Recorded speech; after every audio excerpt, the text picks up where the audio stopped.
കള്ളപ്പണം വെളുപ്പിക്കൽ കേസിൽ ജാമ്യം ലഭിച്ചതിന് പിന്നാലെ ഹേമന്ത് സോറൻ വീണ്ടും ജാർഖണ്ഡ് മുഖ്യമന്ത്രിയാകും. നിലവിലെ മുഖ്യമന്ത്രി ചമ്പൈ സോറൻ കോർഡിനേഷൻ കമ്മിറ്റി ചെയർമാനാകും. നിയമസഭാ കക്ഷിയോഗത്തിലാണ് തീരുമാനം. ബൽറാം നെടുങ്ങാടി ചേരുന്നുണ്ട്. വിശദാംശങ്ങളുമായി ബൽറാം, എങ്ങനെയൊക്കെയാണ് മാറ്റങ്ങൾ, എന്തൊക്കെയാണ് ലഭിക്കുന്ന പുതിയ വിവരങ്ങൾ?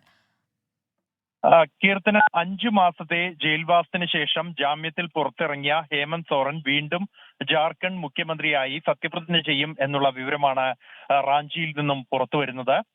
ഇന്ന് ഇന്ത്യ സഖ്യത്തിന്റെ നിയമസഭാ കക്ഷി യോഗം ജാർഖണ്ഡിൽ റാഞ്ചിയിൽ ചേർന്നിരുന്നു. മുഖ്യമന്ത്രിയുടെ വസതിയിൽ ചേർന്ന ഈ യോഗത്തിലാണ് ഇത്തരത്തിൽ ഹേമന്ത് സോറൻ വീണ്ടും മുഖ്യമന്ത്രിയാകാനുള്ള ഒരു തീരുമാനം എടുത്തിരിക്കുന്നത്.